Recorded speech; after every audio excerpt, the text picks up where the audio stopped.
మీ అందరికీ యేసుక్రీస్తు ప్రభువారి నామంలో వందనాలు చెల్లిస్తున్నాము. తండ్రి అయిన దేవునికి స్తుతులు స్తోత్రములు చెల్లిస్తూ ఉన్నాం. దేవుడిచ్చిన కృపా సమయాన్ని బట్టి మీ అందరూ సంతోషంగానే ఉన్నారని తలంచుచున్నాను. అలాగే మేము కూడా మీ ప్రార్థనలు బట్టి మేము కూడా సంతోషంగానే ఆనందంగానే ఉన్నాము. ఈ ఆదివారం నేర్చుకోబోతున్నటువంటి అంశం ఏంటి అంటే, దేవుని యొక్క సంకల్పము ఏమిటి? దేవుని యొక్క సంకల్పము ఏమిటి? ఇది ఈ అంశం గురించి చాలా జాగ్రత్తగా తెలుసుకోవలసిన అవసరం మనకుంది. సంకల్పం ఉంటేనే మనం పని చేయగలుగుతాం. ఒక విద్యార్థిని అడిగితే నువ్వేమవుతావు అంటే డాక్టర్ అవుతాను అంటాడు. వాడు సంకల్పం ఏంటంటే డాక్టర్ అవ్వాలని.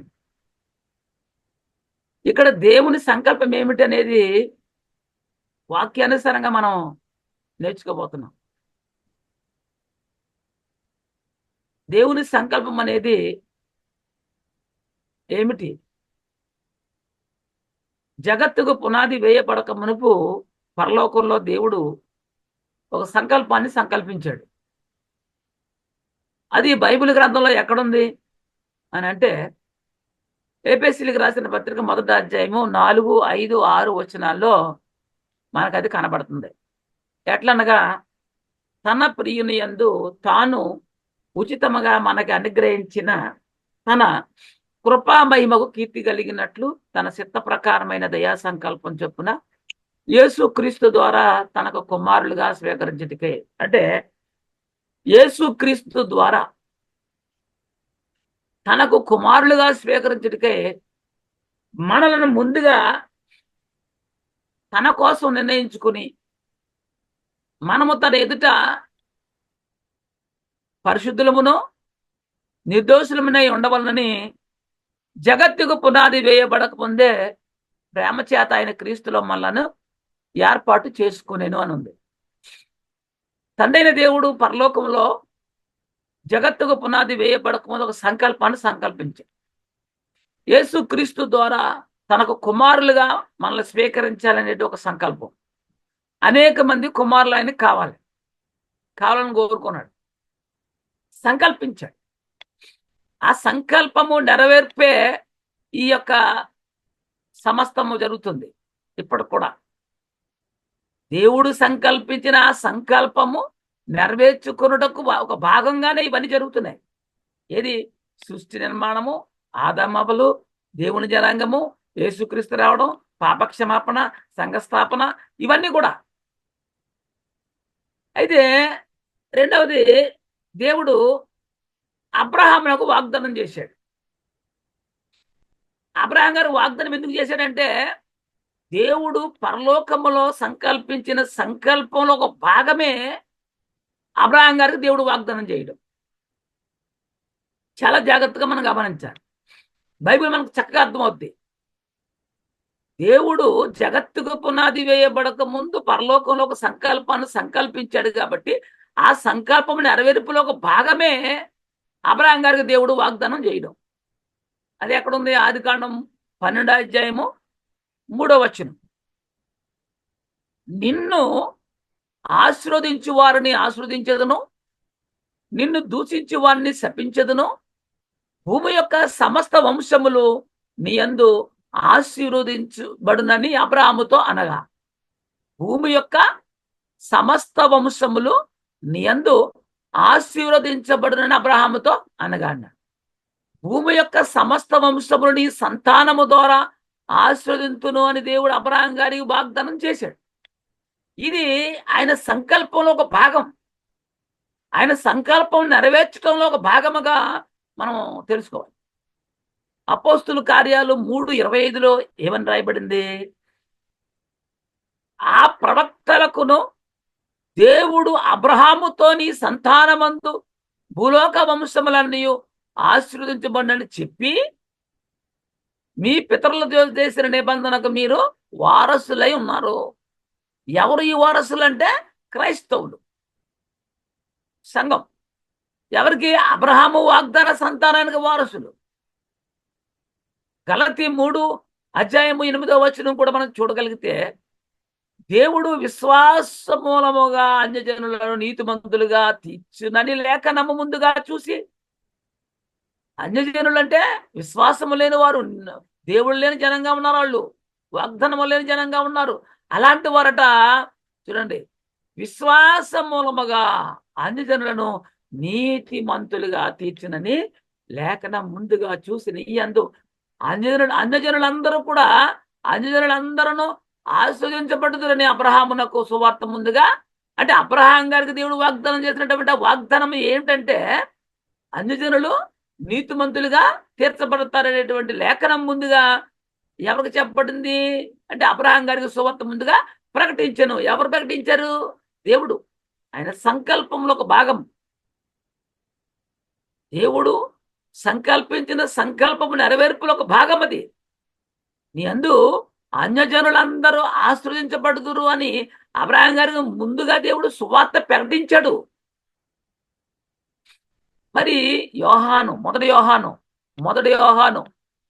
5వ అధ్యాయము 10-11 వచనాలు చూడగలిగితే, ఆ సాక్షి మీదనగా దేవుడు మనకు నిత్య జీవమును దయచేసెను. దేవుడట మనకు నిత్య జీవము దయచేసాను. ఈ జీవము ఆయన కుమారుని యందు ఉంది. ఈ నిత్య జీవం ఎక్కడుందంట? దేవుని కుమారుని యందు ఉంది. దేవుని కుమారుని అంగీకరించువాడు నిత్య జీవం గలవాడు. ఎవరు నిత్య జీవం గలవారు?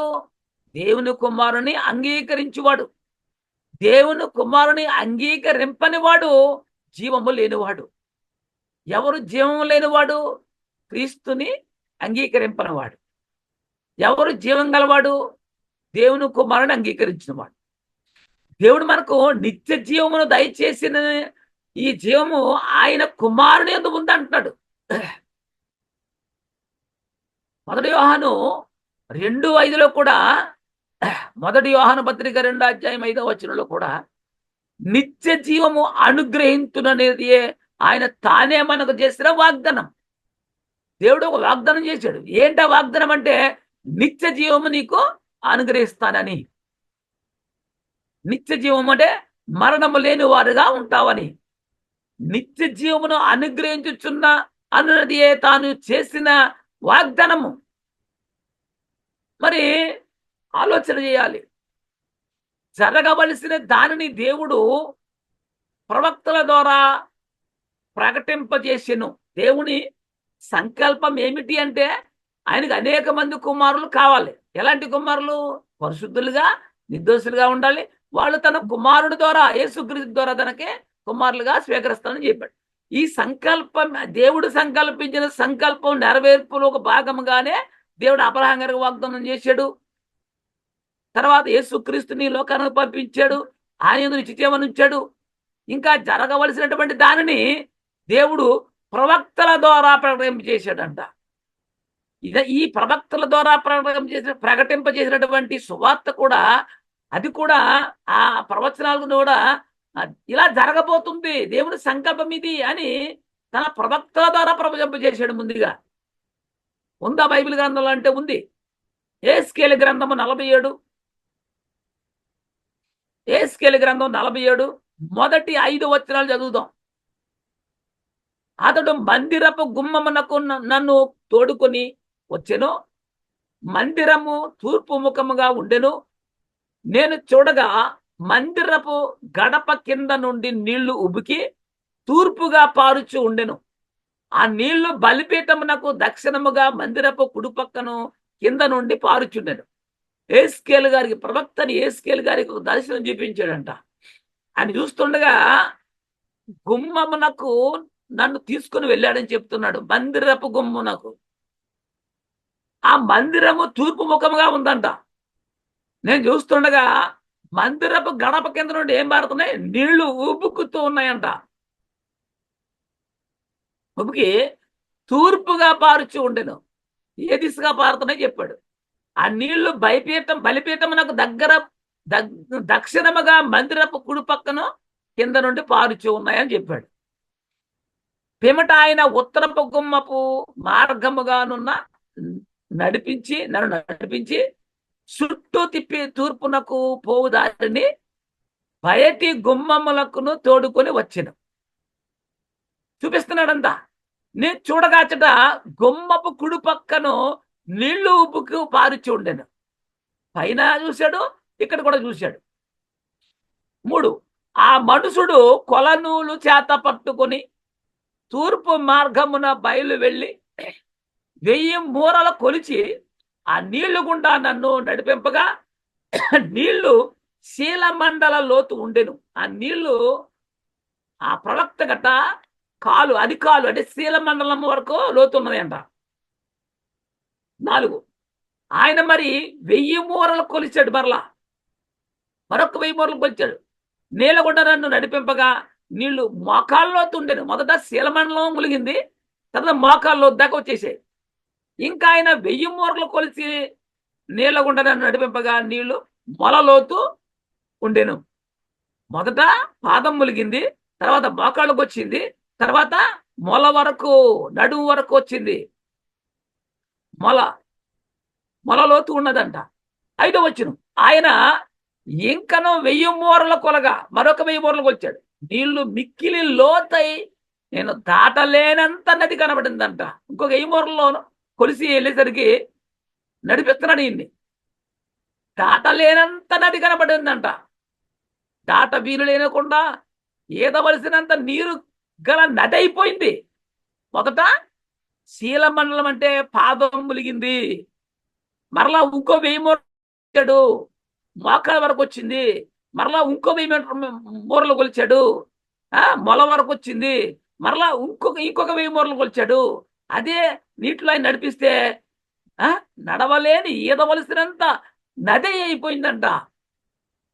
6, 7 కూడా చూస్తే అక్కడ ఏమనుందంటే, అప్పుడు ఆయన నాతో ఇట్లన్నాడు, ఇది చూపించాడు, నడిపించాడు, దేవుడు మాట్లాడుతున్నాడు, నీవు చూచితివి కదా అని చెప్పి నన్ను మరలా నది ఇద్దరికి తోడుకొని వచ్చాను. ఎట్లా తీసుకొచ్చేసాడట. నేను తిరిగి రాగా నది తీరమున ఇరుపక్కల చెట్లు విస్తారంగా కనబడ్డాయి. ఆ నది యువతల అవతల కూడా విస్తారంగా చెట్లు కనబడ్డాయి అంట ప్రవక్తకి. 8, 9 వచనం కూడా చూస్తే చాలా జాగ్రత్తగా, అంటే ఆయన సంకల్పము నెరవేర్పులకు భాగం ఇది. అప్పుడైనా అప్పుడైనా నాతో ఇట్లనను, ఈ నీళ్లు ఉపికి తూర్పుగానున్న ప్రదేశమునకు పారి అరబాలోనికి దిగి సముద్రములో పడును. అప్పుడు సముద్రము నీళ్లు మంచి నీళ్ళగును. ఈ నీళ్లు సముద్రంలో పడగా, సముద్రం అంటే ఉప్పు నీరు కదా, ఈ ఉప్పు నీరు అంతా మారిపోతాడు మంచినీళ్ళుగా. 9, వడిగా పారు ఈ నది వచ్చు చోట నెల్ల జలచరములన్నీ బ్రతుకును. ఈ నీళ్లు అక్కడికి వచ్చుట వలన ఆ నీళ్లు మంచి నీళ్ళగును గనుక చేపల బహు విస్తారములగును. ఈ నది ఎక్కడికి పారునో అక్కడ సమస్తమును బతుకును. ఈ నది ఉన్న కడలా ఎక్కడికి పారుతుందో అక్కడ సమస్తం బ్రతుకును అంటాడు.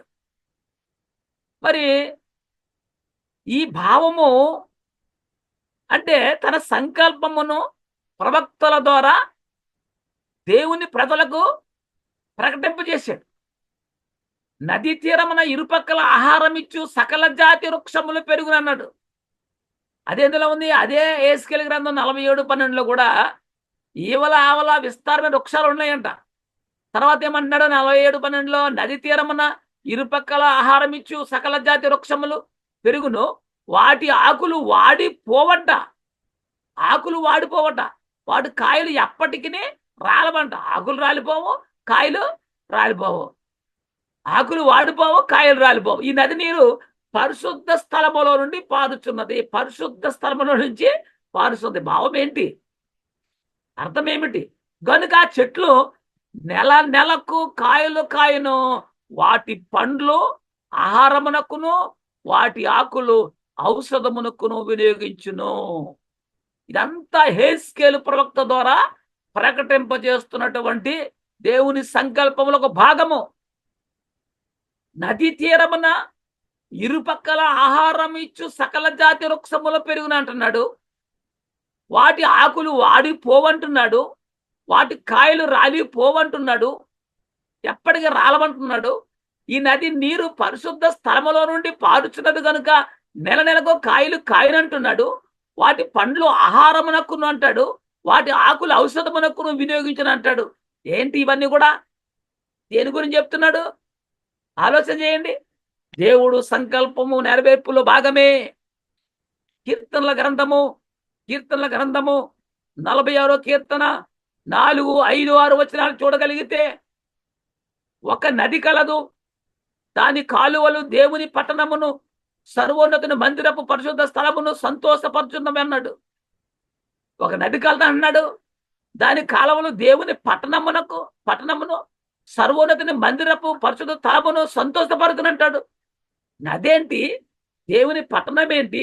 సర్వోన్నతుని మందిరపు పరిశుద్ధ స్థలమును సంతోషపరుచున్నవి అంటాడు. ఎలా అర్థం చేసుకోవాలి? దేవుడు ఆ పట్టణములోనున్నాడు. దానికి చలనము లేదంట. అన్నోదేమును దేవుడు దానికి సహాయము చేయుచున్నాడు. జనములు ఘోషించుచున్నవి, రాజ్యములు కదులుచున్నవి. ఆయన తన కంఠధ్వని వినిపించగా భూమి కరిగిపోవచ్చు ఉన్నదంట. దేవుని స్వరాన్ని విని భూమి కరిగిపోతుందంట. ఒక నది కలదు, దాని కాలువలు దేవుని పట్టణమును సర్వోన్నతుని మందిరపు పరిశుద్ధ స్థలమును సంతోషపెట్టునని రాయబడింది. ఏందిది? ఆలోచన చేయండి. దేవుడు స్థాపించబోయేటువంటి రాజ్యం, దాని గురించి చెప్తున్నాడు.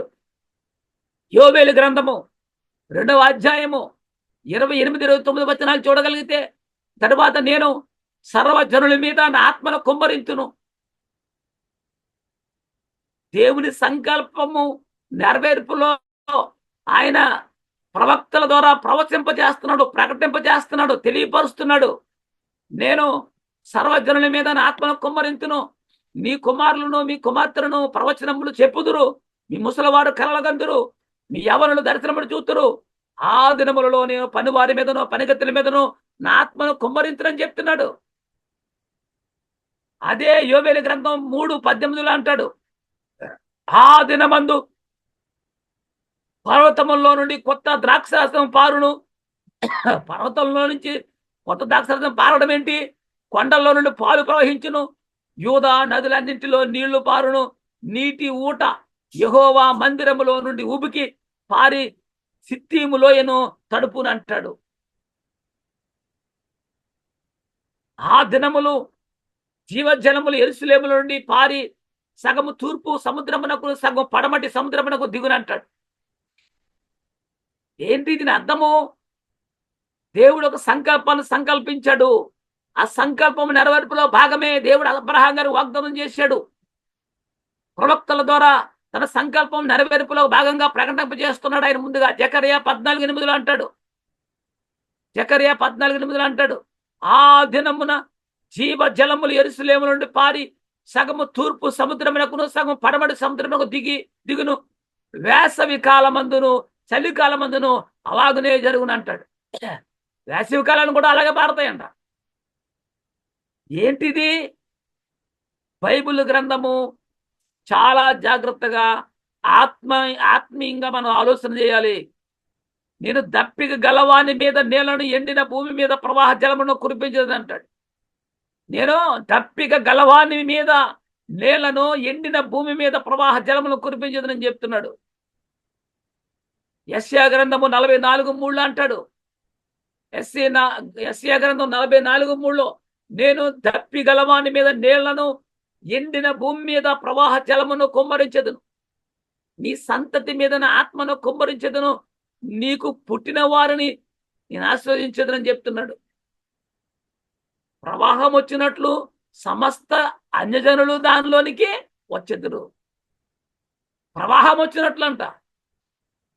యెషయా గ్రంథము 2వ అధ్యాయము 2, 3 వచనాలు చూడగలిగితే, అంత్య దినములలో పర్వతముల పైన యెహోవా మందిర పర్వత శిఖరమున స్థిరపరచబడి కొండల కంటే ఎత్తుగా ఎత్తబడను. ప్రవాహం వచ్చినట్లు సమస్త అన్యజనులు దానిలోనికి వచ్చెదరు. దేవుడు తన రాజ్యాన్ని పునఃస్థితి స్థాపన చేయబోతున్న సంగతులు 3. ఆ కాలమున సీయోనులో నుండి ధర్మశాస్త్రము, యెరూషలేము నుండి యెహోవాకు బయలువెళ్ళును. జనములు గుంపులు గుంపులుగా వచ్చి యాకోబు దేవుని మందిరమునకు యెహోవా పర్వతమునకు మనం వెళ్ళుదుము రండి అని ఆయన తన మార్గముల విషయమై మనకు బోధించుచు మనం ఆయన త్రోవలను నడుతుమని చెప్పుకొందురు. ప్రవచనము జరగవలసిన దానిని యేసుక్రీస్తు తెలియజేస్తున్నాడు. దేవుని సంకల్పము నెరవేర్పులో భాగమే అబ్రహాం గారికి దేవుడు వాగ్దానం చేశాడు. వాగ్దానం నెరవేర్పుగానే క్రీస్తును లోకానికి పంపించాడు దేవుడు. ఆలోచన చేయండి. యేసుక్రీస్తు శరీరధారుడుగా ఉండి ఆయన జరగవలసిన దానిని తెలియజేస్తున్నాడంట. యేసు ఆ జీవజలముల గురించి సమరయస్త్రీతో చెప్తున్నాడు. ఇంతవరకు మనం ఏదైతే జీవజలం గురించి మాట్లాడుకున్నామో దాని గురించి చెప్తున్నాడు. తన యందు విశ్వాసముంచి వారు పొందబోవు ఆత్మను గురించి ఆ స్త్రీతో క్రీస్తు చెప్పిన మాట ఇదే. సమరయ స్త్రీతో యేసుక్రీస్తు మాట్లాడుతున్న సందర్భం యోహాను సువార్త 4:10-14 వరకు చూడొచ్చు. యోహాను గారు రాసిన సువార్త 4:10-14 వరకు చదువుదాం. అందుకు యేసు, నీవు దేవుని వరమును నాకు దాహమునకిమ్మని నిన్ను అడుగుచున్న వాడెవడో అది ఎరిగి ఉంటే నీవు ఆయనను అడుగుదువు. ఆయన నీకు జీవజలం ఇచ్చిన నామితో చెప్పాను. జీవజలమును. అప్పుడు ఆ స్త్రీ, అయ్యా ఈ బావి లోతైనది, చేదుకొనుటకు నీకేమీ లేదే, ఆ జీవజలము ఎలాగో నీకు దొరుకును? ఆ సమరయ స్త్రీ అనుకుంటుంది ఆ నీళ్లే దాహానికి తీర్చుకోవడానికి జీవజలం అనుకుంటుంది. ఈయన చెప్పేది వేరు, ఆమె అనుకున్నది వేరు. తానును తన కుమారులను పశువులకును ఈ బావి నీళ్లు త్రాగి మాకిచ్చిన మన తండ్రైన యాకోబు కంటే నీవు గొప్పవాడువా అని ఆయన అడుగుతున్నాడు. ఆ బావి యాకోబు గారు తవ్వించిన బావి. ఆ పశువుల మందలో మేము ఆ నీళ్లు తాగి బతుకుతున్నాం, ఆయన కంటే గొప్పడువా నువ్వు అని అడుగుతుంది ఆమె. అందుకు యేసు, ఈ నీళ్లు త్రాగు ప్రతి వాడు మరలా తప్పుకొను. ఈ బావులో నీళ్లు తాగుతున్నావు, మరలా దప్పుకుంటావు, మళ్ళా దాహం మీద మళ్ళా తాగుతావు, కానీ నేనిచ్చు నీళ్లు త్రాగువాడు ఎప్పుడునో దప్పుకున్నాడు. ఏంటి ఈ జలం ఏంటి, నీరేంటి? నేనిచ్చు ఈ నీళ్లు త్రాగు వాడు ఎప్పటికీ దప్పికొనడంటాడు. ఆలోచన చేయండి.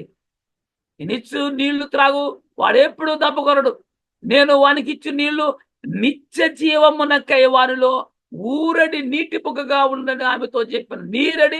ఊరడి నీటి పొగగా ఉంటాయంట. వాక్యము, జీవము గల వాక్యము. ఆ జీవము క్రీస్తునందు ఉంచాడు దేవుడు. తన యందు విశ్వాసం ఉంచి వారు పొందబోవు ఆత్మను గురించి ఆయన మాట్లాడుతున్నాడు. ఆయన చెప్తున్నాడు. బైబుల్ ఎప్పటికీ ఆత్మ సంబంధంగానే అర్థం చేసుకోవాలి. భూ సంబంధంగా అర్థం చేసుకుంటే బైబిల్ అర్థం కాదు, ఆయన సంకల్పం అర్థం కాదు. యోహాను సువార్త 7:38-39. యోహాను సువార్త 7:38-39 చూడగలిగితే, నాయందు విశ్వాసం ఉంచి వాడెవడో లేఖనము చెప్పినట్లు వాని కడుపులో నుండి జీవ జలనదులు పారునని బిగ్గరగా చెప్పను. జీవ జలనదులు కడుపు నుంచి పారడం ఏంటి? వాక్యము రూపకలంకారంగా ఉంది. ఆలోచించండి. వాక్యము గురించి చెప్తున్నాడు, ఆత్మ సంబంధమైనది చెప్తున్నాడు ఇక్కడ. తన యందు విశ్వాసం ఉంచి వారు పొందబోవు ఆత్మను గురించి ఆయన ఈ మాట చెప్పాను. యేసు ఇంకనో మహిమ పరచబడలేదు కనుక ఆత్మ ఇంకనో అనుగ్రహించబడలేదు అంటున్నాడు. యోహాను సువార్త 16:7 చూస్తే, అయితే నేను యోహాను 16:7 అయితే నేను మీతో సత్యము చెబుతున్నాను, నేను వెళ్ళిపోవటం వల్ల మీకు ప్రయోజనకరం. యేసు ప్రభు చెప్తున్నాడు, భూలోకానికి వచ్చాడు తండ్రి దగ్గర నుంచి, మరలా నేను వెళ్ళిపోవడం వల్ల మీకు ప్రయోజనకరం. నేను వెళ్ళని ఎడల ఆదరణకర్త మీ యొద్దకు రాడు, పరిశుద్ధాత్ముడు రాడు, ఆత్మ ఇక్కడ రాడు. నేను వెళ్ళిన ఎడల ఆయనను మీ యొద్దకు పంపుతాను. నేను వెళ్ళే వరకు ఆయన ఇక్కడ రాడు. నేను వెళ్ళాలి, నీ వెళితే నీ ప్రయోజనకరం అంటాడు. నేను వెళ్ళిన ఎడల ఆయన మీ యొద్దకు పంపుతానంటాడు. నేను తండ్రిని వేడుకొందును, మీ యొద్ద ఎల్లప్పుడూ ఉండుటకే ఆయన వేరొక ఆదరణకర్తను మీ యొద్దకు పంపును. నేను వెళ్ళి తండ్రిని వేడుకుంటే వేరొక ఆదరణకర్తనంటే పరిశుద్ధాత్మని మీ వద్దకే ఎల్లప్పుడూ, ఇప్పుడు కూడా మన దగ్గరే ఉన్నాడు. యోహాను సువార్త 14:16 కూడా మనం చూస్తే, నేను తండ్రిని వేడుకొందును మీ యొద్ద ఎల్లప్పుడూ నుండుటకై ఆయన వేరొక ఆదరణకర్త అనగా ఉత్తరవాదిని అనగా సత్యస్వరూపైన ఆత్మను మీకు అనుగ్రహించు. సత్యస్వరూపైన ఆత్మని మీకు అనుగ్రహించును. ఈయన ఎల్లప్పుడూ మీతో ఉంటాడని చెప్పి రాయబడింది. దేవుని సంకల్పం నెరవేర్పులో ఒక భాగమే పరిశుద్ధాత్మ సంఘం దగ్గర ఉండడం. మీరు ఆయన్ని ఎరుగుదురు, ఆయన మీతో కూడా నివసించును, మీలో ఉండును, మీతో ఉండును, మీలో ఉండును అంటాడు. యోహాను సువార్త 14:17 కూడా చూస్తే, లోకము ఆయనను చూడదు, ఆయనను ఎరగదు కనుక ఆయనను పొందనేరదు, మీరు ఆయనను ఎరుగుదురు. ఎవరు మీరు? లోకములో నుంచి ప్రత్యేకించబడి పరిశుద్ధులుగా సంఘములో చేర్చబడిన వారు. మీరు ఆయన ఎరుగుదురు, ఆయన మీతో కూడా నివసించును, మీలో ఉండును అన్నాడు. ఎవరిలో ఉంటాడు ఆయన? క్రైస్తవుల్లో ఉంటాడు, సంఘములో చేర్చబడిన వారిలో ఉంటాడు, పరిశుద్ధుల్లో ఉంటాడు. యోహాను సువార్త 14:25-26 కూడా మనం చూస్తే, యేసుక్రీస్తు కూడా దేవుని సంకల్పంలో ఒక భాగముగా ప్రకటిస్తున్నాడు. ఆయన, నేను మీ యొద్ద ఉండగానే ఈ మాటలు మీతో చెప్పితిని. ఏమని? ఆదరణకర్త అనగా తండ్రి నా నామమున పంపబోవు పరిశుద్ధాత్ముడు సమస్తము మీకు బోధించి నేను మీతో చెప్పవలసిన సంగతులన్నింటినీ మీకు జ్ఞాపకం చేయను. ఎందుకు వస్తాడు పరిశుద్ధాత్ముడు? ఏమండి, మీతో చెప్పిన సంగతులన్నీ మీకు జ్ఞాపకం చేయడానికి వస్తాడు. మరి పత్రికలు అన్నీ అవే ఉన్నాయి కదా. ఆదరణకర్త అనగా తండ్రి నామమున వచ్చిన పరిశుద్ధాత్ముడు. దేవుడు అబ్రహాం గారు వాగ్దానం చేశాడు, వాగ్దానం నెరవేర్పుగా క్రీస్తుని పంపించాడు. తర్వాత దేవుని సంకల్పం నెరవేర్పులో భాగముగానే ఆయన రాజ్య పునఃస్థితితాపన జరిగిన తర్వాత పరిశుద్ధాత్మని లోకానికి తీసుకొచ్చి పంపించాడు. యోహాను సువార్త 15:26 కూడా చూస్తే, తండ్రి యొద్ద నుండి మీ యొద్దకు నేను పంపబో ఆదరణకర్త అనగా తండ్రి యొద్ద నుండి, పరలోకం నుండి తండ్రి యొద్ద నుంచి భూలోకం నుండి సంఘం యొద్దకు నేను పంపబో ఆదరణకర్త అనగా తండ్రి యొద్ద నుండి బయలుదేరు సత్యస్వరూపైన ఆత్మ వచ్చినప్పుడు ఆయన నన్ను గురించి ఎవరి గురించి సాక్ష్యమిస్తాడైనా? యేసుక్రీస్తు, దేవుని కుమారుడు యేసుక్రీస్తుని గురించి సాక్ష్యం ఇచ్చును అన్నాడు. యోహాను సువార్త 16:7-8 చూస్తే, అయితే నేను మీతో సత్యము చెప్పుచున్నాను, నేను వెళ్ళిపోవడం వల్ల మీకు ప్రయోజనకరం. నేను వెళ్ళని ఎడల ఆదరణకర్త మీ యొద్దకు రాడు, నేను వెళ్ళిన ఎడల ఆయన మీ యొద్దకు పంపుదును. వెళ్ళాలి. ఆయన వచ్చి పాపమును గూర్చి, పరిశుద్ధాత్ముడు వచ్చి ఏం చేస్తాడో పాపమును గూర్చి, నీతిని గూర్చి అంటే వాక్యమును గురించి, తీర్పును గూర్చి లోకమును ఒప్పింపజేయును. పరిశుద్ధాత్ముడు ఏం చేస్తాడు? వచ్చి పాపమును గురించి, నీతిని గురించి, తీర్పును గురించి లోకాన్ని ఒప్పుకొనజేయును. ఆయన అనగా సత్యస్వరూపయగు ఆత్మ వచ్చినప్పుడు మిమ్మును సర్వసత్యములోనికి నడిపిస్తాడు. యోహాను సువార్త 16:12-13 చూడగలిగితే, నేను మీతో చెప్పవలసిన సంగతులు ఇంకా అనేక సంగతులు కలవు, కానీ ఇప్పుడు మీరు వాటిని సహింపలేరు యేసు ప్రభు చెప్తున్నాడు. మీరు సహింపలేరు. ఎందుకంటే భూ సంబంధమైన సంగతులు చెప్తేనే మీరు నమ్మలేకున్నప్పుడు, పర సంబంధమైన ఆత్మ సంబంధమైన సంగతులు చెప్తే మీరు ఎట్లా సహిస్తారు? కాబట్టి ఇప్పుడు మీరు సహింపలేరని చెప్తూ 11 అయితే ఆయన అనగా ఎవరైనా సత్యస్వరూపైన ఆత్మ వచ్చినప్పుడు, అంటే పరిశుద్ధాత్మ దిగి వచ్చినప్పుడు మిమ్మును సర్వసత్యములో నడిపించును. సర్వసత్యములోనికి, సంఘాన్ని సర్వసత్యములో నడిపించేది ఎవరు? పరిశుద్ధాత్మ. ఆ పరిశుద్ధాత్ముడు సిద్ధపరిచిన, స్థిరపరిచిన వాక్యమే సంఘానికి చట్టం. ఆయన తనంతట తాను ఏమీ బోధించడట. వేటిని వినునో వాటినే బోధించి సంభవింపో సంగతులు మీకు తెలియజేయనన్నాడు. ఆయన ఏం విన్నాడో తండ్రి యొద్ద, కుమారుని యొద్ద వాటినే మనకి తెలియపరుస్తాడు. ఆయన నా వాటిలోని తీసుకొని, యేసుక్రీస్తులోని వాటిని తీసుకుని బోధిస్తాడట పరిశుద్ధాత్ముడు. యోహాను సువార్త 16:14-15 చూస్తే, యోహాను 16:14-15 ఆయన నా వాటిలోనివి తీసుకొని మీకు తెలియజేయను గనుక నన్ను మహిమపరచును. పరిశుద్ధాత్ముడు వచ్చి ఎవరు మహిమపరుస్తాడు? యేసుక్రీస్తుని మహిమపరిచాడు. యేసుక్రీస్తు వచ్చి ఎవరు మహిమపరిచాడు? తండ్రిని మహిమపరిచాడు. అది తండ్రికి కలిగినవన్నీ నావి, అందుచేత ఆయన నా వాటిలను తీసుకొని మీకు తెలియజేయనని చెప్పి తినంటాడు. తండ్రివన్నీ యేసుక్రీస్తు, యేసుక్రీస్తువన్నీ పరిశుద్ధాత్మ. వాగ్దాన నెరవేర్పు వాగ్దాన నెరవేర్పు, సంఘ స్థాపన, క్రీస్తు సంఘ విస్తరణ, ఇవన్నీ కూడా దేవుని సంకల్పం నెరవేర్పులో ఒక భాగంగా జరుగుతున్నాయి. అపోస్తుల కార్యాలు 2:33 వాగ్దాన నెరవేర్పు, సంఘ స్థాపన, క్రీస్తు సంఘ విస్తరణ. 33 కాగా ఆయన దేవుని కుడి పార్శ్వమునకు హెచ్చింపబడి పరిశుద్ధాత్మను గూర్చిన వాగ్దానమును తండ్రి వలన పొంది మీరు చూచుచూ వినుచున్న దీనిని కుమ్మరించి ఉన్నాడు. యోవేలు గారు ఏదైతే ప్రవచింపాడో ఆ ప్రవచనాన్ని నెరవేర్పే ఈ పెంతెకొస్తు పండుగ దినం జరిగింది. అపోస్తుల కార్యాలు 1వ అధ్యాయం 8వ వచనంలో ఏమన్నాడు? అయినను పరిశుద్ధాత్మ మీ మీదకి వచ్చినప్పుడు మీరు శక్తి నొందెదరు గనుక మీరు యెరూషలేములోను, చూడండి, యూదయ సమరయ దేశముల అంతటను భూదిగాంతముల వరకును నాకు సాక్షులు అయ్యుందరని వారితో చెప్పాను. ఇదే యేస్కేలు కూడా ప్రవచించాడు. యెరూషలేములో నుండి, చూడండి, యెరూషలేములోను యూదయ సమరయ దేశముల అంతటను భూదిగాంతముల వరకును నాకు సాక్షులు అయ్యుందరని వారితో చెప్పాను. అపోస్తుల కార్యాలు 2వ అధ్యాయం 1 నుంచి చూస్తే, అపోస్తుల కార్యాలు 2వ అధ్యాయం 1 నుంచి చూస్తే, పెంతెకొస్తు పండుగ దినమున వచ్చినప్పుడు అందరూ ఒక చోట కూర్చుని ఉండిరి. అప్పుడు వేగముగా వీచు బలమైన గాలి వంటి ఒక ధ్వని ఆకాశం నుండి అకస్మాత్తుగా వారు కూర్చుండి ఉన్న ఇల్లంతా నేను మరియు అగ్ని జ్వాల వంటి నాలుకలు విభాగింపబడినట్టుగా వారికి కనబడి వారిలో ఒక్కొక్కరి మీద వాళ్ళగా అందరూ పరిశుద్ధాత్మతో నిండిన వారే. ఆత్మ వారికి ఏం నేర్పించింది? ఏ శక్తినిచ్చింది? వాక్శక్తిని అనుగ్రహించిన కొలది అన్య భాషలతో మాట్లాడసాగరి. అంటే ఈ 12 మందిగురు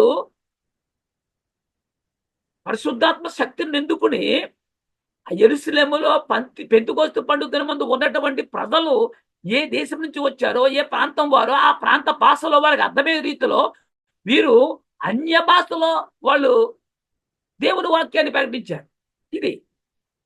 ఇదే యోవేలు ప్రవక్త ప్రవచించాడు.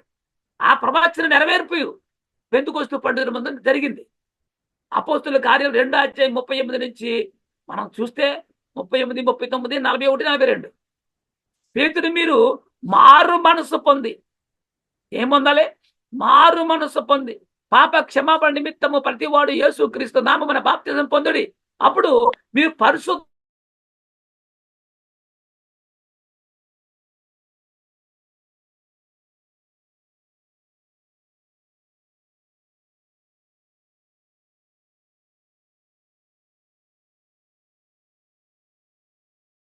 చెందునని వారితో చెప్పిను.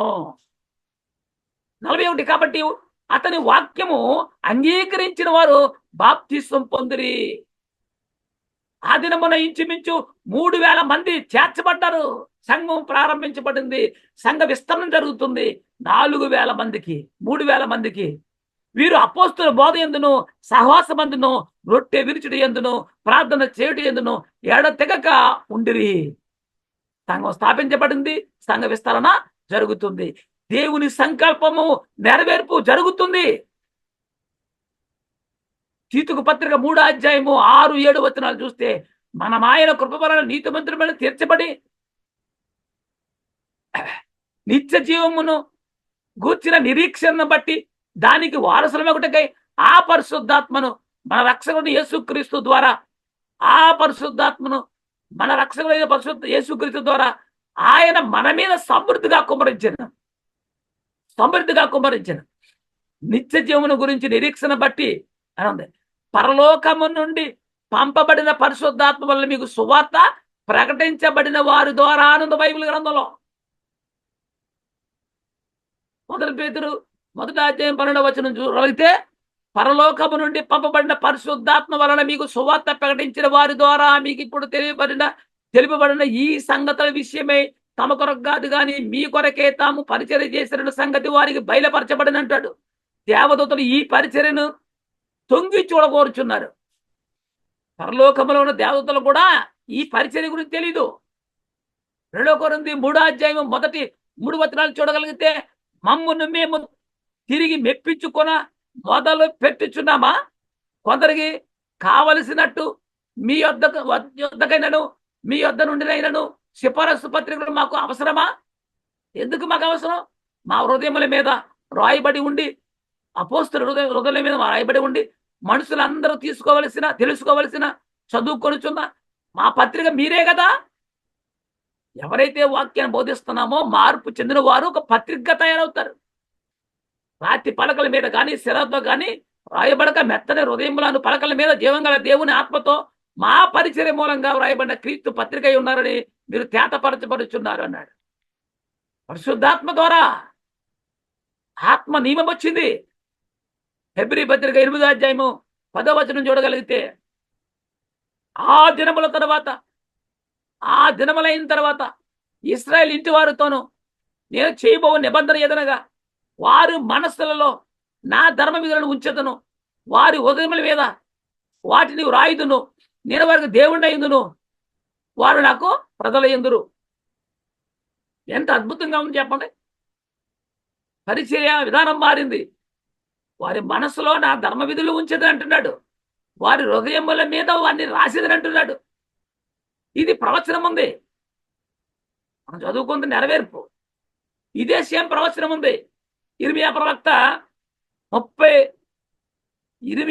రాస్తున్నాడు. ఇర్మియా గ్రంథం 31వ అధ్యాయము 33, 34 వచనాలు చూస్తే ప్రవచనం ఉంది. దేవుని సంకల్పము నెరవేర్పులో భాగంగా ప్రవక్తల ద్వారా ప్రకటింపజేశాడు దేవుడు. ఈ దినములైన తర్వాత నేను ఇశ్రాయేలుతోను యోధా వారితో చేయబో నిబంధన ఇదే, వారి మనసులో ఉన్న ధర్మ విధులు ఉంచెదను, వారి హృదయం మీద దాన్ని రాసేదను. ఎక్కడ రాస్తున్నాడు? రాతి పలకల మీద కాదు, హృదయముల మీద అంటాడు. యెహోవాకి ఇదే ప్రవచనం. ఇది నేను వారికి దేవుడైందును, వారు నాకు జనులగుదురు. వారు మరి ఎన్నడును యెహోవాను గూర్చి వాదనదుమని తమ పొరుగు వారికి గాని తమ సహోదరులకు గాని ఉపదేశము చేయరు. నేను వారి దోషములను క్షమించి వారి పాపములను ఇక ఎన్నడు జ్ఞాపకం చేసుకున్నాను కనుక అల్పులేమి గనులేమి అందరూ నన్ను ఎరుగుదురు. ఇదే యెహోవా వాక్కు. జరగబోయే సత్యం అది. దేవుని సంకల్పంలో నెరవేర్పులో భాగమే ఇది నెరవేర్పు జరిగిపోయింది. రోమాపత్రిక 11వ అధ్యాయం 26, 27 చూస్తే, వారు ప్రవేశించినప్పుడు విమోచకుడు సియోనులో నుండి వచ్చి యాకోబులో నుండి భక్తిహీనతను తొలగించున్నాడు. యాకోబు అంటే దేవుని ప్రజల యొక్క పితరుడు. యాకోబు సంతతి 12 గోత్రికులు కూడా యాకోబు సంతతే. వీళ్ళున్నటువంటి భక్తిహీనత తొలగిపోతుందంట. నేను వారి పాపములను పరిహరించినప్పుడు నా వలన వారికి కలుగు నిబంధన ఇదే అంటాడు. ఇశ్రాయేలు జనులందరూ కూడా రక్షింపబడతారని చెప్పేసి దేవుని సంకల్పం. భూలోకంలో అందరూ కూడా అంతటా మారు మనసు పొందాలి, రక్షణ పొందాలి. ఆయన కోరిక, ఆయన సంకల్పం. 2 కొరింథీ 3వ అధ్యాయము 6 నుంచి 11 వరకు చూస్తే, ఆయనే మమ్మల్ని కొత్త నిబంధనకు అనగా అక్షరమునకు కాదు కానీ ఆత్మకే పరిచారకులు మాకు సామర్థ్యం కలిగించి ఉన్నాడు. అపోస్తులు దేనికి పరిచారకులు? ఆత్మకు. మరి ప్రధాన యాజకులు, లేవీయులు వీళ్ళు ఎవరికి పరిచారకులు అంటే వాళ్ళు ధర్మశాస్త్ర పరిచారకులు, వాళ్ళు వేరు. మాకు సామర్థ్యం కలిగి ఉన్నామని చెప్తున్న అక్షరం చంపును కానీ ఆత్మ జీవింపు చేయను. మరణకారముగా పరిచర్య రాళ్ళ మీద చెక్కబడిన అక్షరములకు సంబంధించింది అయితే మహిమతో కూడినదాయను. అందుకే మోసే ముఖం మీద ప్రకాశించుండగా ఆ మహిమ తగ్గిపోయిన కూడా ఇశ్రాయేలు అతని ముఖమును తేరి చూడలేకపోయారంట. ఇట్లుండగా ఆత్మ సంబంధమైన పరిచర్య మరి ఎంత మహిమ గలదై ఉండును. శిక్షావిధికి కారణమైన పరిచర్య మహిమ గలదైతే నీతికి కారణమైన పరిచర్య ఎంతో అధికమైన మహిమ అగును కదా. అత్యధికమైన మహిమ దీనికి ఉండడం వలన ఇంతకు మునుపు మహిమ గలదిగా చేయబడినది ఈ విషయంలో మహిమ లేనిదైపోయింది. ధర్మశాస్త్రం 11 తగ్గిపోయినదే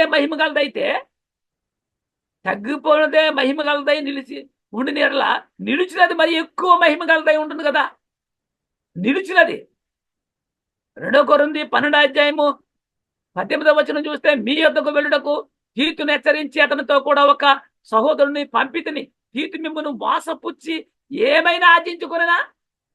మేము ఒక్క ఆత్మ వల్లనే ఒక్క అడుగు జాడల యందునే నడుచుకోలేదా? సంఘమంతా ఒకే వాక్యానుసారంగా నడుచుకోవాలి. ఆత్మనీయం వచ్చింది, పరిశుద్ధాత్ముడు ప్రవేశపెట్టాడు. ఆ వాక్యానుసారంగా మనం బతకాలి. ఎందుకంటే అందరూ పరిశుద్ధపరచబడి దేవునికి వారసులుగా ఉండాలి, కుమారులుగా ఉండాలి. 2 కొరింథీ 6:9-11 వరకు చదువుకుందాం. మేము మోసగాండ్రమైనటువంటి సత్యవంతులము, తెలియబడిన వారమైనటువంటి బాగుగా తెలియబడిన వారము, చనిపోచున్న వారమైనటువంటి ఇదిగో బ్రతుకుచున్న వారము, శిక్షింపబడుచున్న వారమైనటువంటి సంపబడిన వారము, దుఃఖపడిన వారమైనటువంటి ఎల్లప్పుడూ సంతోషించు వారము, దరిద్రమైనటువంటి అనేకులకు ఐశ్వర్యం కలిగించు వారము, ఏమీ లేని వారమైనటువంటి సమస్తమును కలిగిన వారం. అపోస్తులు చెప్తున్నారు పౌలు. ఓ కొరింథీయులారా, అరమరక లేకుండా మీతో మాట్లాడుచున్నాను. మా హృదయము విశాలపరచబడి ఉంది. అంటే ఈ ఐశ్వర్యము ఈలోక సంబంధమైంది కాదు, ఆత్మ సంబంధమైంది. దేవుని సంకల్పం ఏమిటి అంటే ఆయనకి అనేక మంది కుమారులు కావాలి. ఎలా కావాలి? పరిశుద్ధులుగా, నిర్దోషులుగా ఉండాలి మనం. అలా పరిశుద్ధపరచబడ్డానికి దేవుడు ఆత్మ నియమమును కుమ్మరిస్తాడు, మనకు అనుగ్రహించాడు. నీ మాట నాకు దొరకగా నేను వాటిని భుజించితనంటాడు ఇర్మియా. దేవుని మాట. మనిషి శరీరపక్షంగా ఆలోచిస్తే భోజనం చేస్తే తింటాడు, పదార్థాలు తింటాడు. ఇర్మియా ఏమంటాడు? ప్రవక్త ఇర్మియా ఏమంటున్నాడు? నీ మాట నాకు దొరకగా నేను వాటిని భుజించితనన్నాడు. నిజమేనా? దేవుని మాటలు తిన్నాడా? చూడు, నీ మాటలు నాకు దొరకగా నేను వాటిని భుజించితిని. సైన్యములకు అధిపతి యెహోవా దేవా, నీ పేరు నాకు పెట్టబడను కనుక నీ మాటలు నాకు సంతోషమును, నా హృదయమునకు ఆనందమును కలిగిస్తున్నాయి అంటాడు. దేవుని వాక్యం బోధించబడుతున్నప్పుడు ఏం చేయాలి? నువ్వు ఎలా అయితే భోజనం చేస్తావో, చేసిన భోజనం ఎలా వంట పడుతుందో అట్లా ఈ వాక్యం నీలో ఉండాలి, స్థిరపరచబడాలి నీలో. వాక్యంతో ఉదక స్నానము చేత దాన్ని పవిత్రపరిచి అంటాడు. పాపమునకు దాసులుగా ఉన్న మనల్ని విడిపించి దైవ కుమారులుగా మార్చాలన్నది దేవుని యొక్క అనాది సంకల్పము. ఎఫెసీ 5:27 చూద్దాం. ఎఫెసీ 5:27 నిర్దోషమైనదిగాను మహిమగల సంఘముగాను ఆయన తన ఎదుట దాన్ని నిలబెట్టుకునవలనని. దేవుని సంకల్పం ఏమిటి? నిన్ను నిర్దోషిగాను మహిమగల సంఘముగాను ఆయన తన ఎదుట నిలబెట్టుకునే వాళ్ళని వాక్యముతో ఉదక స్థానము చేత దాన్ని పవిత్రపరిచి పరిశుద్ధపరచుటకై దాని కొరకు తన్ను తాను అప్పగించుకున్నాడు. తన కుమారుని లోకానికి పంపించాడు. దేవుని సంకల్పం నెరవేర్పు ఒక భాగం. ఆయన వచ్చి ఏం చేశాడు? మన పాపముల నుంచి విడిపించడానికి, మన పరిశుద్ధులుగా చేయడానికి, నిర్దోషులుగా మహిమగల వారిగా చేయడానికి తన్ను తాను సిలువకు అప్పగించుకున్నాడు. జీవ జలముల బొగ్గ యొద్ద అన్నాడు. ఇవన్నీ కూడా నిజంగా జీవజలమా ఏంటి? రూపకారంగా బైబిల్ రాయబడింది, అర్థం చేసుకోవాలి. ప్రకటన గ్రంథం 7:17 అంటాడు, యాలనగా ఆ సింహాసన మధ్యమందుండు గొర్రె పిల్ల వారికి కాపరి అయి జీవజన్మల బొగ్గల ఎదుగు వారిని నడిపించును. దేవుడే వారి కన్నుల నుండి ప్రతి బాసపిందును తుడిచివేయనంటాడు. ఇంకా ప్రకటన చూస్తే మనం 7:13 చూసుకుంటే మరికొన్ని మాటలు కాబట్టి మనకి, పెద్దల్లో ఒకడు తెల్లని వస్త్రములను ధరించుకొని ఉన్న వీరెవరో ఎక్కడ వచ్చారని నన్ను అడగను. అందుకు నేను అయ్యా నీకే తెలియననగా అతను ఇలాగ మాట్లాడుతున్నాడు. ఏమని? మహాశ్రమల నుండి వచ్చిన వారు, గొర్రెపిల్ల రక్తంలో తన వస్త్రములు ఉతుక్కొని వాటిని తెలుపు చేసుకున్నవారు. అంటే గొర్రెపిల్ల రక్తంలో బట్టలు ఉతుక్కున్నాం మనం. వాక్యం ద్వారా ఈ మనసును మారు మనసు కలిగిన వారంగా మనం మార్పు పొందుతున్నాము, రక్షణ పొందుకుంటున్నాం కదా. అది అందువలన వారు దేవుని సింహాసనం ఎదుట ఉండి రాత్రి మగళ్ళు ఆయన ఆలయంలో ఆయనను సేవించుతున్నారు. సింహాసనాసనుడైన వాడు తానే తన గుడారం మీద కప్పునంటాడు. తానే తన గుడారము వారి మీద కప్పును. వారికి ఇక మీద ఆకలి దాహమైనను ఉండదు. ఆకలి దాహం ఉండదంట. సూర్యుని ఎండైనను ఏ వడగాలైనను వారికి తగలదంట. ఏలైనగా సింహాసన మధ్య మందుండు గొర్రెపిల్ల వారికి కాపరి అయి జీవజన్మల బుగ్గ ఎద్దకు వారిని నడిపించును. దేవుడే వారి కన్నుల నుండి ప్రతి బాసు బిందువు తుడిసివేయదు. అంత నెరవేర్పు. ఈ నెరవేర్పు భాగంగానే దేవుని సంకల్పం నెరవేర్పు భాగంగానే ఇంత జరుగుతుంది. ఆ పట్టణపు రాజవీధి మధ్యాన ప్రవహించుట ఆ దూత నాకు చూపినంటాడు. ఆ పట్టణం ఏంటి? రాజవీధి ఏంటి? ఆ మధ్యలో ప్రవహించుట ఇదేంటి అసలు? ఇది ప్రకటన 22లో ఉంది కదా. ఇదే సేమ్ టు సేమ్ హెజ్కేలు గ్రంథంలో కూడా చూసాం మనం. ప్రకటన 22 మొదటి 2 వచనాలు చూద్దాం. మరియు స్ఫటికము వలె మెరయునటి జీవజలముల నది దేవుని యొక్క గొర్రెపిల్ల యొక్క సింహాసనము వద్ద నుండి ఆ పట్టణపు రాజ్య వీధి మధ్యను ప్రవహించుట ఆ దూత నాకు చూపెను. ఎక్కడి నుంచి? దేవుని గొర్రెపిల్ల యొక్క, చూసారా, సింహాసనం వద్ద నుండి అంట ఆ దూత నాకు చూపిన. ఆ నది యొక్క ఏవల ఆవల జీవవృక్షం ఉండెను. అది నెల నెల ఫలించుచు 12 కాపులు కాయును. ఆ వృక్షము యొక్క ఆకులు జనములను స్వస్థపరచుటకై వినియోగించును. సేమ్ టు సేమ్ ఎస్కేలో ఉంది. అబ్రహాము ఎదురు చూసిన ఆ పునాదులు గల పట్టణం ఏది? అబ్రహాము ఎదురు చూశాడు కదా. దేవుడు తన సంకల్పం నెరవేర్పులో భాగంగా అబ్రహాం గారికి దేవుడు ముందుగా సువార్త ప్రకటించాడు, వాగ్దానం చేశాడు. ఆ వాగ్దానం ఏంటి? ఎందుకు? ఎందు నిమిత్తం? అబ్రహాం దేని కొరకు ఎదురు చూశాడు?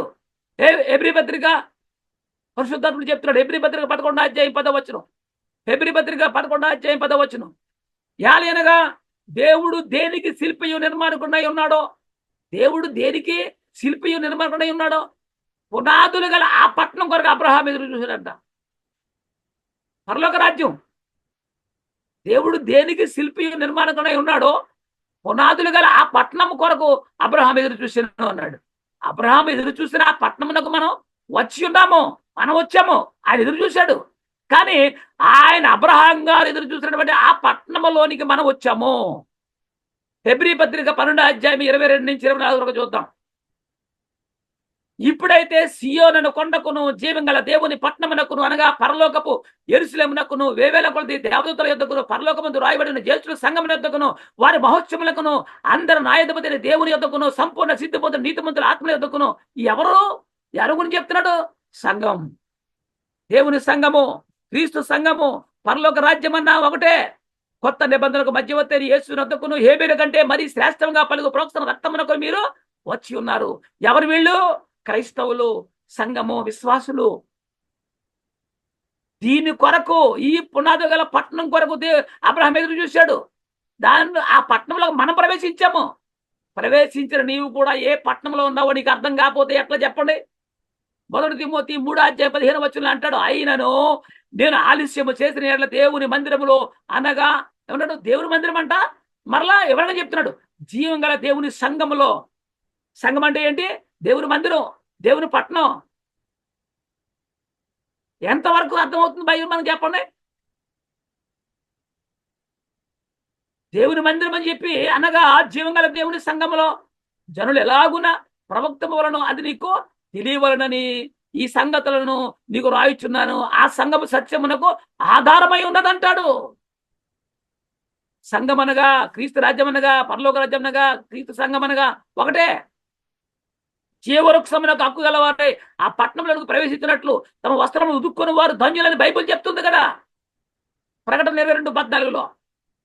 జీవవృక్షమునకు హక్కు గలవారై గుమ్మముల గుండా ఆ పట్టణంలోనికి ప్రవేశించినట్లు తమ వస్త్రములు ఉదుక్కొని వారు ధన్యులు. గుమ్మముల గుండా అనగా అర్థం ఏంటి?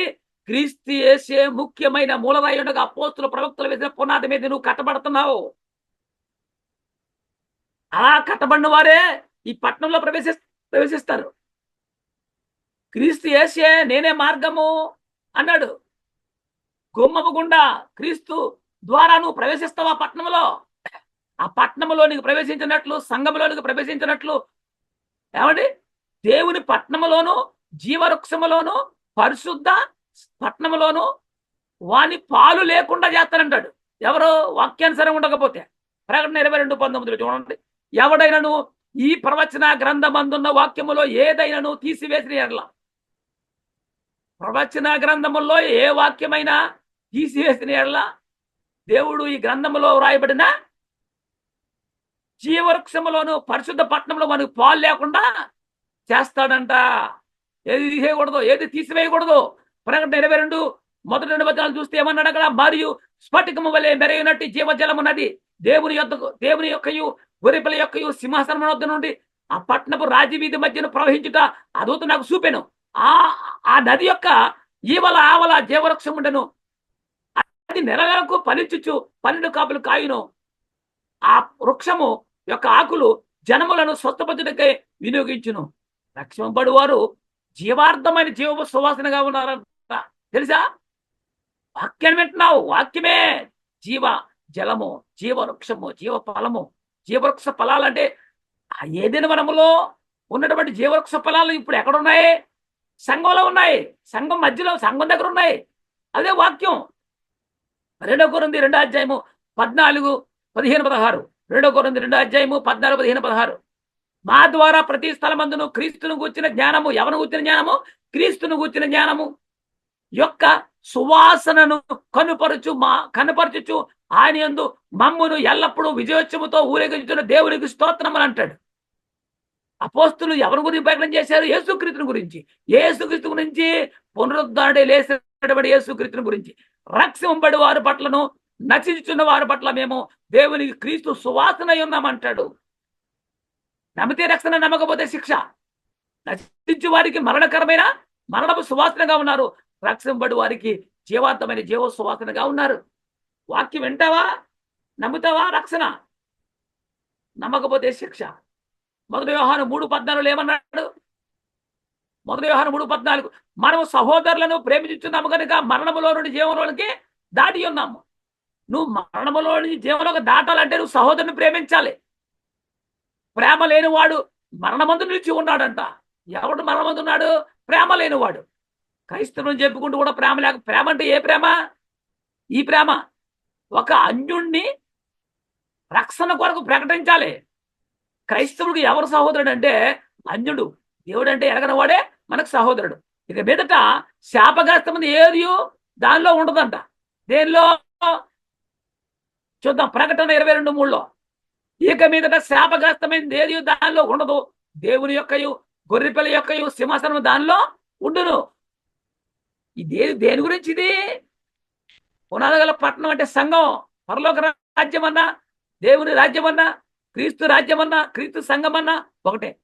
జకర్యా 14:11 అంటాడు, పట్టణం ఎత్తుగా కనబడను, జనులు అక్కడ నివసింతురు, శాపము ఇకను కలగదు, యెరూషలేము నివాసులు నిశ్చయముగా నివసింతురు అంటాడు. 1 కొరింథీ 1 అధ్యాయంలో 1 కొరింథీ 1 అధ్యాయము 1-2 వచనాలు చూస్తే దేవుని చిత్తం వలన యేసుక్రీస్తు యొక్క అపోస్తులుగా ఉండుటకు పిలువబడిన పౌలును సహోదరుడైన సోస్తెనేసును కొరింథీలో ఉన్న దేవుని సంఘానికి అనగా క్రీస్తు యేసునందు పరిశుద్ధపరచబడిన వారై పరిశుద్ధులుగా ఉండక పిలవబడిన వారికనే ఉంది. సంఘంలో ఉన్నామంటే ఆసమాసి కాదు. సంఘమే దేవుడి సంకల్పము. ఆ సంఘంలో చేర్చబడి నీవు నిత్య జీవం కలిగిన వాడుగా ఉంటావు.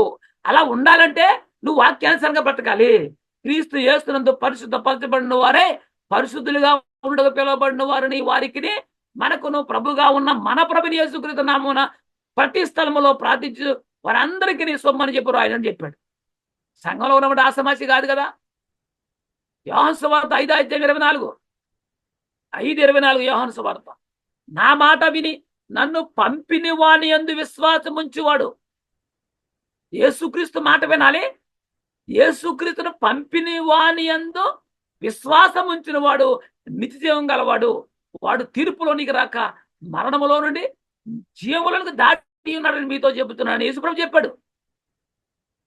రోమపత్రిక 8:14 చూస్తే దేవుని ఆత్మచేత ఎందరూ నడిపించబడుతున్నారో వారందరూ దేవుని కుమారులు. దేవుని సంకల్పం ఏమిటి? పాపమునకు దాసులుగా ఉన్న మనల్ని మరలా విడిపించి తన కుమారులుగా చేసుకోవటమే దేవుని సంకల్పము. ఆ సంకల్పంలో భాగముగానే దేవుడు మొదట అబ్రహాం గారికి వాగ్దానం చేశాడు. తర్వాత యేసుక్రీస్తుని వాగ్దానం నెరవేర్పుగా పంపించాడు. తర్వాత పరిశుద్ధాత్మ పంపించాడు. తర్వాత సంఘాన్ని తవ్వింప చేశాడు. సంఘాన్ని విస్తరింపజేస్తూ ఉన్నాడు. ఇప్పుడు కూడా దేవుని ఆత్మచేత అంటే వాక్యము చేత ఎంత నడిపించబడతారో వారందరూ దేవుని కుమారులై ఉందురు. వాక్యంతో ఉదక స్నానము చేత దాన్ని పవిత్రపరిచి పరిశుద్ధ పంచుకోవటకై అన్నాడు. ఎఫెసీయులకు రాసిన పత్రిక 5 అధ్యాయం 25-27 చూస్తే, పురుషులారా మీరును మీ భార్యను ప్రేమించుడి, అటువలే క్రీస్తు సంఘాన్ని ప్రేమించి ఏం చేశాడు? సంఘము కళంకమైనను ముడతైనను అటుది మరి ఏదైనా లేక పరిశుద్ధమైనది గాను నిర్దోషమైనది గాను మహిమగల సంఘముగా ఆయన తన ఎదుట దాన్ని నిలబెట్టుకునవలనని ఏం చేశాడు? వాక్యముతో ఉదక స్నానము చేత. వాక్యాన్ని విన్నామంటే వాక్యానుసారం బ్రతకాలి, జీవించాలి. దాన్ని పవిత్రపరిచి పరిశుద్ధపరచుటకై దాని కొరకు ఏం చేస్తే తను అప్పగించుకున్నాడు. దేవుని సంకల్పము నెరవేర్పులో భాగమే క్రీస్తు శిలువ మరణం. ఆత్మ ఫలం ఏదనగా ప్రేమ, సంతోషము, సమాధానము ఆత్మఫలం. గలతీ పత్రిక 5 అధ్యాయం 22-23 చూస్తే, అయితే ఆత్మ ఫలం ఏదనగా ప్రేమ, సంతోషము, సమాధానము, దీర్ఘశాంతము, దయాలత్వము, మంచితనము, విశ్వాసము, సాత్వికము, ఆశా నిగ్రహం. ఇట్టి వాటిని విరోధమైన నియమం ఏది లేదంటాడు. ఇవన్నీ మనలో ఉండాలి. ఏమండి? రోమా 8వ అధ్యాయము మొదటి 2 వచనాలు చూస్తే, కాబట్టి ఇప్పుడు క్రీస్తు యేసునందున్న వారికి ఏ శిక్ష విధియు లేదంట. నువ్వు ఎవరు ఎందున్నావు? యేసు క్రీస్తునందు ఉన్నావా? క్రీస్తు యేసునందు జీవమునిచ్చే ఆత్మ యొక్క నియమము పాప మరణముల నుండి నియమించెను, విడిపించెను. పాప మరణముల నియమము నుండి నన్ను విడిపించను. ఎట్లా? ధర్మశాస్త్రం దేన్ని చేయజాలకపోయినావు, దాన్ని దేవుడు చేశాడు. ఇది దేవుని యొక్క సంకల్పంలో భాగం. ధర్మశాస్త్రం ఇవ్వడం కూడా ఒక భాగమే. ఎందుకంటే అతిక్రమం జరగకుండా ఇచ్చాడు. 2 తిమోతి 1వ అధ్యాయం 10వ వచనం కూడా చూస్తే, యేసు క్రీస్తు యేసును మన రక్షకుని ప్రత్యక్షత వలన బయలుపరచబడినది తన కృపను బట్టి మనలను రక్షించి పరిశుద్ధమైన పిలుపుతో ఆయన మనలను పిలిచెను. ఆ క్రీస్తు యేసు ఏం చేశాడు? మరణము నిరర్ధకము చేసి జీవమును అక్షయతను సువార్త వల్ల వెలుగులోనికి తెచ్చాడు. జీవం ఎందులో ఉంది? సువార్తలో ఉంది. 1 పేతురు 1వ అధ్యాయం 4వ వచనం చూస్తే, మృతులలో నుండి యేసుక్రీస్తు తిరిగి లేచడం వల్ల మనకు జీవంతో కూడిన నిరీక్షణ మనకు కలిగినట్లు, అనగా అక్షయమైనది నిర్మలమైనది వాడబానదైన స్వాస్థ్యం మనకు కలిగినట్లు ఆయన తన విశేష కనికరము చొప్పున మరలా మనల్ని జన్మింపజేశాడు. ఆత్మీయంగా వాక్యానుగా మరలా మనం జన్మించాలి. దేవుని గొర్రెపిల్ల యొక్కయు సింహాసనము దానిలో, దేవుని గొర్రెపిల్ల యొక్క సింహాసనము దానిలో ఉండు. దేనిలో? ఆ పట్టణంలో, అంటే సంఘంలో. ప్రకటన గ్రంథం 22వ అధ్యాయం 3వ వచనం చూస్తే, ఇక మీదట శాపగ్రస్తమైనది ఏది దానిలో ఉండదు. దేవుని యొక్కయు గొర్రెపిల్ల యొక్కయు సింహాసనం దానిలో ఉండును. సంఘంలో ఉన్నావంటే నువ్వు పరిశుద్ధంగా ఉండాలి, నిర్దోషిగా ఉండాలి. రామపత్రిక 2:16 ఏమన్నాడు? దేవుడు నా సువార్త ప్రకారముగా యేసుక్రీస్తు ద్వారా మనుషుల రహస్యములను విమర్శించే దినము ఇలాగూ జరిగను. పౌలు గారు చెప్పిన సువార్త, యేసుక్రీస్తు ద్వారా మన మనుషులను రహస్యములను విమర్శించే దినమందు ఇలాగ జరిగిన అంటాడు. ఆయన ఆజ్ఞలను గైకొన్నవాడు ఆయన యందు నిలిచి ఉన్నాడు. ఎవరైతే దేవుని ఆజ్ఞను గైకుంటాడో వాడు ఆయన యందు నిలిచి ఉన్నాడు. 1 యోహాను 3:22లో ఆయన ఆజ్ఞ ఏదనగా, ఏంటి ఆజ్ఞ?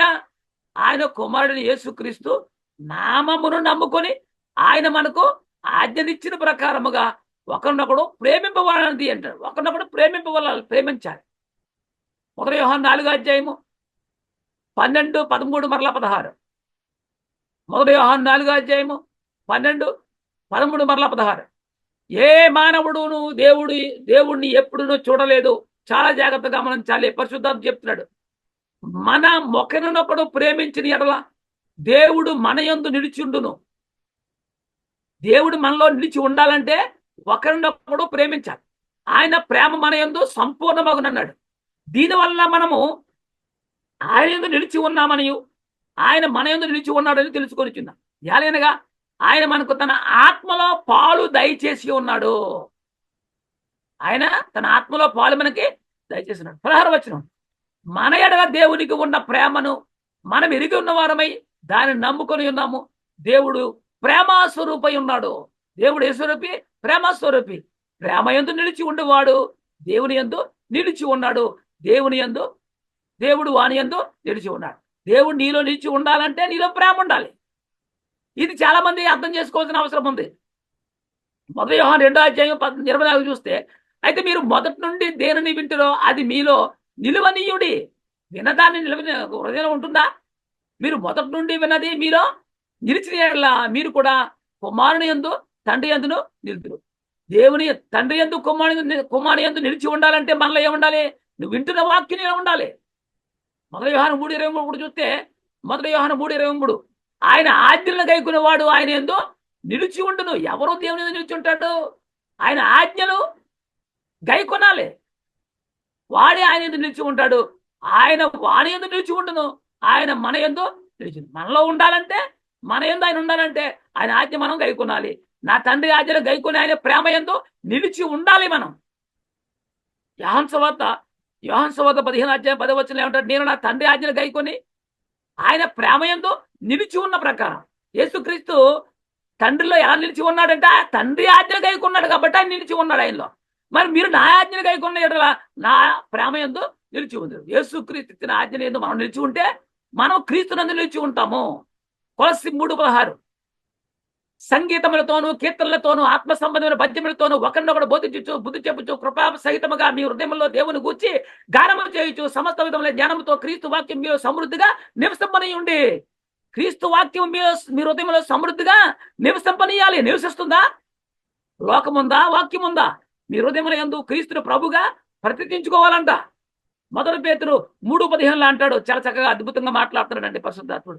నిర్మలమైన మనస్సాక్షి కలిగిన వారే మీలో ఉన్న నిరీక్షణను గూర్చి మిమ్మల్ని హేతువడికి ప్రతి వానికి సాత్వికంతోనూ భయముతోనూ సమాధానం చెప్పడం ఎల్లప్పుడూ సిద్ధముగా ఉండి మీ హృదయముల యందు క్రీస్తును ప్రభువుగా ప్రతిష్ఠించండి. ప్రభువుకు లోపడుతున్నారా? ప్రభువును కూర్చిన వాక్యం వింటున్నారా? ఎంతసేపు పాత నిబంధన గ్రంథంలో మాటలు వింటారు. ఎఫెసీ 2:20-21 అంటాడు, క్రీస్తు యేసే ముఖ్యమైన మూలరాయి ఉండగా అపోస్తులు ప్రవక్తలు వేసిన పునాది మీద మీరు కట్టబడుతున్నారు. ప్రతి కట్టడమును ఆయనలో చక్కగా అమర్చబడి ప్రభువునందు పరిశుద్ధమైన దేవాలయము అగుడకు వృద్ధి పొంది ఉంది. నువ్వు పరిశుద్ధపరచబడాలంటే నువ్వు ఎక్కడ కట్టబడాలి? క్రీస్తు యేసే ముఖ్యమైన మూలరాయి ఉండగా అపోస్తులు ప్రవక్తలు వేసిన పునాది సంఘం. సంఘానికి పునాది అపోస్తులు క్రీస్తు ద్వారా వేశారు. మొదట కొరింథీ 6:19-20 చూస్తే మీ దేహము దేవుని వల్ల మీకు అనుగ్రహించబడి మీలో ఉన్న పరిశుద్ధాత్మక ఆలయమై ఉందని మీరు ఎరగరా? ఏమండి? మీ దేహము దేవునికి ఆలయమై ఉందంట. మీరు మీ సొత్తుగారు, విలువ పెట్టి కొనబడ్డం వారు కనుక మీ దేహముతో దేవుణ్ణి మహింపరచాలి. ఈ దేహముతోనే దేవుని మహింపరచాలంట. ఆయనను మనం ఎప్పటికీ అర్థం చేసుకోలేము.